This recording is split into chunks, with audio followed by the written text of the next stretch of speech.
Today we are going to be talking about counter conditioning, which is a very powerful tool in dog training. Counter conditioning involves changing your dog's emotional response to a trigger, like the doorbell ringing or another dog that is barking. By consistently exposing your dog to these triggers in a very controlled way, we can help them learn that the stimulus doesn't necessarily have to lead to a negative experience. Exactly. I mean, think about how often certain triggers in your dog's environment, like the doorbell or those barking dogs, cause them to react.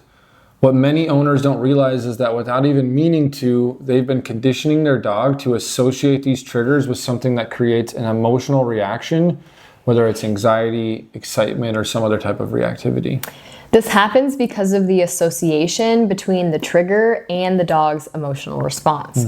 For example, when the doorbell rings, your dog may start barking, run around, or become just overly anxious because they have learned that sound means someone is at the door.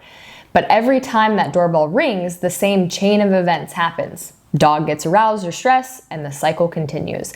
This constant and consistent exposure to the trigger reinforces the dog's emotional reaction, creating a pattern that becomes very difficult to break. And that's the thing, is consistency is the key. We've said it a million times, but unfortunately, it's working against us in this capacity. So without even realizing it, every time the dog encounters that trigger, like the doorbell or the other dogs, we are unintentionally strengthening that emotional response to the stimulus. So the key here is we have to break that association between the trigger and that unwanted reaction. This is where counter conditioning comes in. The goal is to expose the dog to the trigger, but without the usual emotional stimulus attached. Instead of the trigger leading to a reaction, we teach the dog that the trigger really means nothing and they can just be neutral or even positive to it. For example, if your dog barks at the doorbell, we can expose them to the sound of the doorbell without allowing them to react. You can ring your doorbell 30 times throughout the day, or you can play doorbell sounds on YouTube over and over and over again until the dog just really doesn't care about it anymore. Yeah, and so by pairing that trigger with something neutral or nothing even happening, you're just teaching the dog that the doorbell does not always lead to something super stimulating. And so over time, the dog will start to associate that doorbell with a neutral outcome instead of the anxiety or excitement they've been conditioned to feel in the past. And this is going to take a lot of reps depending on your dog's connection to it. Absolutely. Now, it's important to note that counter conditioning can also apply to positive triggers, not just negative ones. For example, if your dog absolutely loses their mind with excitement every time you grab the car keys or their leash, they've been conditioned to become overly excited or anxious just from seeing or hearing those items. It's not just the scary or stressful things that we can counter condition, it's also the things that just get our dogs really jazzed up or cause that emotional reactivity.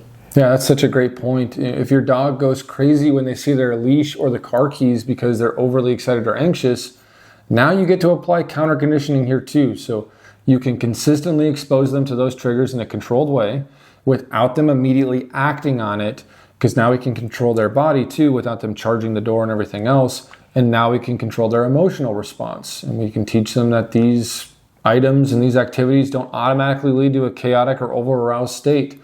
So for example, you can grab that leash and grab those keys as many times as you can throughout the day without it leading to a trip out or a walk. So over time, they'll learn that that stuff doesn't mean anything, and we have to be calm overall, which is the theme of what we're trying to teach them anyways. So counter conditioning isn't just about managing negative emotions, it's also about teaching your dog to stay calm around things that trigger maybe too much excitement.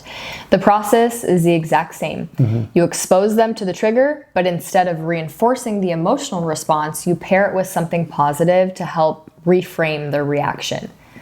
And so to recap, that counter conditioning is about changing your dog's emotional response to a trigger by constant exposure without allowing them to react negatively or without that stimulus appearing. So by simulating these triggers without that stimulus at the end, you help your dog develop more of a neutral or positive association with those things that used to cause anxiety, reactivity, or overexcitement. Whether it's a trigger that causes stress or anxiety or something that gets your dog overly excited, counter conditioning is a great way to help your dog develop a much calmer, more controlled emotional response to these stimuli. With consistent practice, you'll be able to help your dog maintain a calm state even when faced with their triggers. Good luck, and we'll see you in the next video.